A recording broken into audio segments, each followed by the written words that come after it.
नमस्कार, मैं हूँ मिली और उपनिषद कथा चैनल में आपका स्वागत है। आज हम देखेंगे कि श्री कृष्ण ममत्व के अंदर ये जो ममत्व होता है, ये हमारे अंदर का जो अहंकार होता है, जैसे अर्जुन में भी था, उसको कैसे पकड़ लेते हैं, उस चीज़ को समझेंगे। वे अहंकार को किस तरह से रिप्रेजेंट करते हैं, वे क्या कह के अर्जुन को पुकारते हैं और क्या कह के अर्जुन को युद्ध के लिए प्रेरित करते हैं, वह आज देखेंगे। यहाँ पर दूसरा अध्याय शुरू होता है और मित्रों, ये जो दूसरा अध्याय है, ये सांख्य योग का सबसे अच्छा अध्याय माना जाता है। इस अध्याय में पूरा का पूरा सांख्य योग मतलब बेसिक जो अद्वैतवाद का जो ज्ञान है, उस ज्ञान को श्री कृष्ण ने परोसा है। तो चलिए आज हम धीरे धीरे कर न जाने कितने वीडियोस इसमें बनेंगे। जो मैंने सीरीज शुरू की है भगवत गीता की, इसमें आगे मैं ऑलरेडी 10 वीडियोस बना चुकी हूँ। अगर आपको देखना हो तो मेरी इस चैनल के प्लेलिस्ट में जाकर आप उन वीडियोस को सुन सकते हैं। और अब दूसरा अध्याय आज से शुरू कर रही हूँ। चलिए दूसरा अध्याय देखते हैं क्या कहते हैं। दूसरे अध्याय में संजय बोले कि पूर्वोक्त प्रकार से करुणा करके व्याप्त और आंसुओं से पूर्ण तथा व्याकुल नेत्र वाले शोक युक्त उस अर्जुन के प्रति भगवान मधुसूदन ने यह वचन कहा। हे अर्जुन, तुमको इस विषम स्थल में यह अज्ञान किस हेतु से प्राप्त हुआ? क्योंकि यह न तो श्रेष्ठ पुरुषों से आचरण किया गया है, न स्वर्ग को देने वाला है, न कीर्ति को करने वाला है। इसीलिए हे अर्जुन, नपुंसकता को मत प्राप्त हो, यह तेरे योग्य नहीं है। हे परंतप, तुच्छ हृदय की दुर्बलता को त्याग कर युद्ध के लिए खड़ा हो। मुझे ऐसा लगता है कि ये जो 3 श्लोक है, इन 3 श्लोकों को थोड़ा गहराई में समझने की बहुत अधिक आवश्यकता है। सबसे पहले संजय ये कह रहे हैं कि जो अर्जुन है वो करुणा कर रहे थे। करुणा की नहीं जाती, करुणा व्यक्ति में होती है। करुणा करने का सीधा सीधा मतलब ये होता है कि अर्जुन के अंदर कहीं न कहीं दया भाव था। मतलब ये जो उसके अंदर करुणा पैदा हो रही थी, या उसे ऐसा लग रहा था कि वो करुणा कर रहा है, वह करुणा नहीं पर दया थी, जो परिस्थिति जन्य थी। अगर हम श्री कृष्ण को कहें या राम को देखें, हम इन्हें दयावान नहीं कहेंगे, हम इन्हें करुणावान कहेंगे। करुणा किसी भी परिस्थिति पे डिपेंडेड नहीं होती, पर अगर करुणा की जाए तो वह दया होती है। मतलब तुम ऑलरेडी करुणा को लेकर चलते नहीं हो, तुम्हारे अंदर कभी कभी ये करुणा थोड़ी सी जागृत हो जाती है। और यह जागृत होने का एकमात्र जो कारण है, वह कारण होता है हमारा खुद का अहम भाव, हमारा खुद का अहंकार। अगर हम देखें यहाँ पर तो कृष्ण उसे कह रहे हैं कि तुम क्यों अहंकार की बातें कर रहे हो। इस विषम स्थल मतलब सब युद्ध के लिए तैयार खड़े थे। कृष्ण कह रहे हैं इस विषम स्थल में ऐसा अज्ञान तुम्हें कैसे प्राप्त हुआ। अब आप देखिए, जब आप पहला अध्याय सुन रहे थे ना, आपको बड़ी ज्ञानियों वाली बातें समझ में आ रही थी। अर्जुन कह रहे हैं कि वर्ण शंकर प्रजाति उत्पन्न हो जाएगी, स्त्रियां विषम हो जाएगी, बच्चे अनाथ हो जाएंगे, लोगों को मार के क्या करें, पापियों को मारकर पाप लगता है। और यहाँ पर कृष्ण बिल्कुल उल्टी बात कर रहे हैं अर्जुन से। वे कह रहे हैं एक तो परिस्थिति विषम है, और दूसरी जो भी बातें वो कर रहा था वह सारी बातें अज्ञान जनित थी।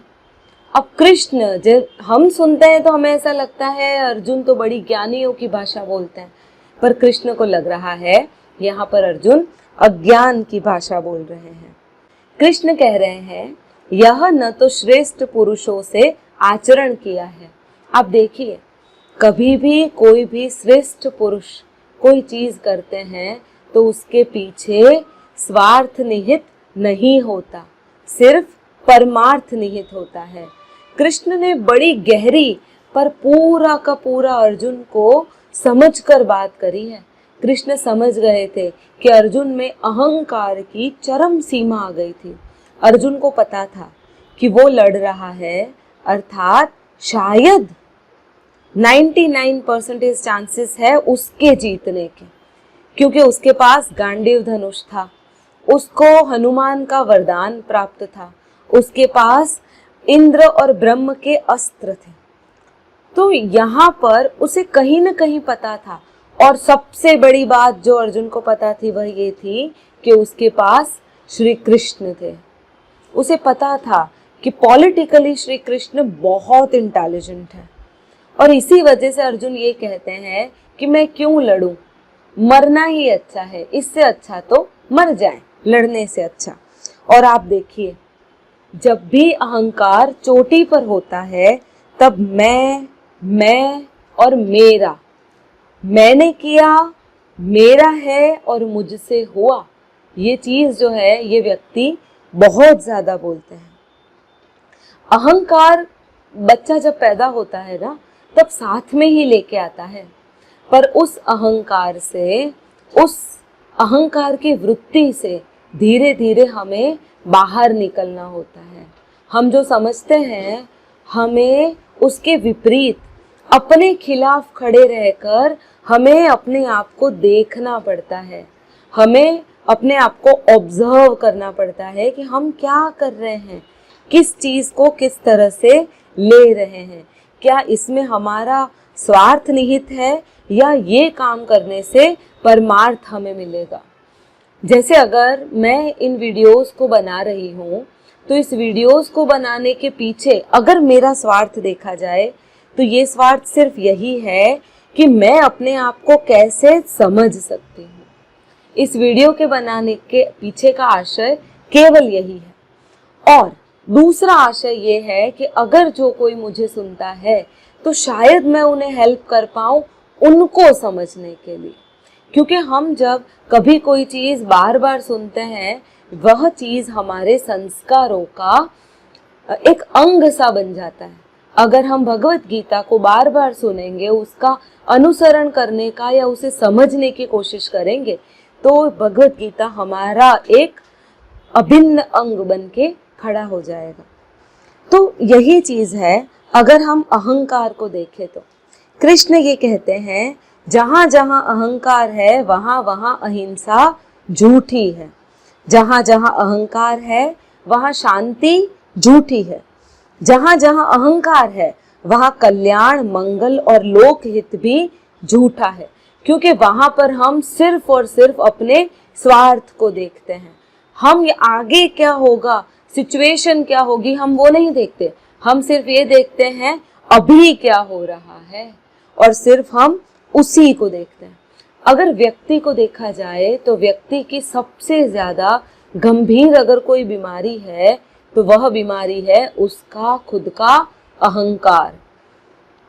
आगे देखते हैं तो मनुष्य का जो अहंकार है, वह अहंकार मनुष्य अपने एक गहने की तरह पहनता है। मतलब अगर रास्ते में हम चल रहे हैं और किसी गरीब बच्चे को देखकर हमें 2-5 रुपए देने का मन कर जाता है, या अपने अंदर से थोड़ी दया पैदा होती है ना, वह दया हमें पैसे देने के लिए तो उत्सुक कर देगा, पर हमारा मन हमें ये चीज समझने पे मजबूर नहीं करेगा कि इस पूरी पृथ्वी पर गरीबी है क्यों। दयावान हमेशा ये सोचेगा कि वो जिसको दान दे तो दान लेने वाला वहां पर मिलना चाहिए, जबकि करुणावान ये सोचेगा कि दान देने की नौबत ही ना आनी चाहिए, कोई भी गरीब बचना ही नहीं चाहिए। तो ये जो करुणा जनित चीज होती है उसमें अहंकार पिघलता जाता है, और जो ये दया वाली चीजें होती है ना, देख कर दया आना, उस चीज में हमारा अहंकार फलता फूलता है। चलिए मैं आपको एक कहानी सुनाती हूँ। इसके पीछे एक साइको किलर था, और उसने बिना वजह कुल मिला के कुछ 4 लोगों को मार डाला। अब अमेरिका में ये साइको किलर था, केस चला, पकड़े गए साइको किलर, और उसको पूछा गया कि भाई तुमने क्यों मारा। तो साइको किलर ने कहा आज नहीं तो कल वो मरने ही वाले थे, मैंने आज ही मार दिया उनको। ये क्या था? ये उसका अहम भाव था। उसे लगा उसने मारा है उन लोगों को, उसे लगा वे मरने वाले हैं एक दिन।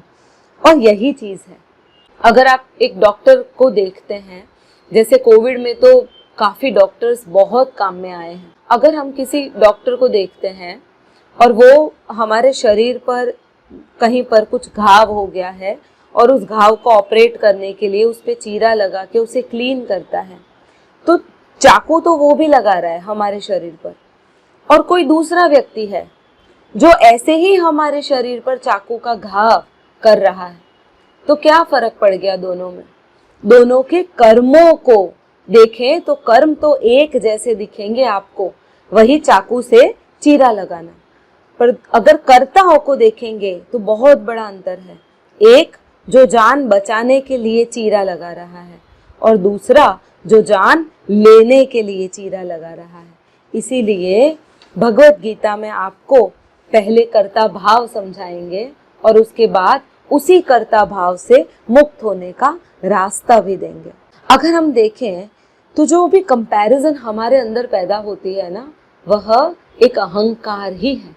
अर्जुन अभी तक पहले अध्याय में भी यही बोलता रहा कि ये आतताई है, इन आतताइयों को मतलब पापियों को मारने से तो पाप ही लगेगा। अर्थात वो ये बोल रहा था कि वे पापी हैं पर मैं या आप नहीं है। ये भी एक कंपैरिजन के फॉर्म में आता है, और कंपैरिजन अगर छोटी भी हो ना तो भी अहंकार है, और यही अहंकार सभी पाप का जड़ होती है। अगर कोई सच्चा मित्र हो ना हमारे पास, जैसे कृष्ण है अर्जुन के सच्चे मित्र, तो अर्जुन की जो बारीक से बारीक गहराई में छुपे हुए दोष है ना, उन दोषों को भी देख देख कर ठीक उस पर चोट करते जाते हैं कृष्ण। और ऐसी चोट करते हैं कि अर्जुन हिल जाते हैं। अर्जुन को अंदर से समझ में आता है कि वे कहीं पर कुछ गलत कर रहे हैं। ये जो अहंकार है, यह अहंकार बुद्धि जनित कारण से पैदा होता है। खुद से अधिक यह किसी और को योग्य समझता ही नहीं है। मैं हूं या मैं कर रहा हूं या ये चीज मैं नहीं करूंगा, इसको सबसे ज्यादा महत्व देता है। अहंकार में व्यक्ति खून कर सकता है और अहंकार में व्यक्ति खुद की बलि भी दे सकता है। कुछ लोग उपवास करके, आमरण उपवास करके लोगों को झुकाने की कोशिश करते हैं। ये भी एक तरह का अहंकार है जो बाहर से नहीं दिखता। लोग कहते हैं कितना बड़ा दानी है, खाना छोड़ दिया, कितना बड़ा त्यागी है, लोगों के लिए त्याग कर रहा है, अन्न जल का त्याग करके बैठा है। बट ओरिजिनली ऐसा होता नहीं है। यहाँ पर उसका अहंकार ही है जो उससे वह चीज करवा रहा है। अहम का सीधा सीधा मतलब होता है मैं, और अहंकार कार का मतलब होता है करना। जो मैं करता रहता है वही है अहंकार। कृष्ण और इसको कहते हैं कि नपुंसकता को प्राप्त मत हो। अब ये जो बात है, ये सबसे बड़ी गाली होती है पुरुषों के लिए कि नपुंसकों जैसा व्यवहार मत कर। पर अर्जुन फिर भी अपने अहंकार में इतने डूबे हैं कि वे सिर्फ बैठे हुए हैं, शस्त्र उठा नहीं रहे हैं। कृष्ण यहाँ पर अर्जुन के हर एक चीज पर, उसके पुरुषत्व पे, उसके अहंकार पे, उसके ममत्व पे चोट दिए जा रहे हैं। अगर आपको मेरा वीडियो पसंद आता है तो आप इसे लाइक और शेयर कीजिए। सब्सक्राइब नहीं किया है तो कर दीजिए। और हाँ, अगर आपको लगता है कि मैं मेरे वीडियो को और ज़्यादा इम्प्रूव कर सकती हूँ तो प्लीज़ मुझे कमेंट में बताइए। आपके सजेशंस के लिए मैं हमेशा रेडी हूँ। अगर आगे के और अच्छे वीडियोस आपको सुनने हैं तो उसके लिए भी कमेंट में ज़रूर बताइएगा। धन्यवाद।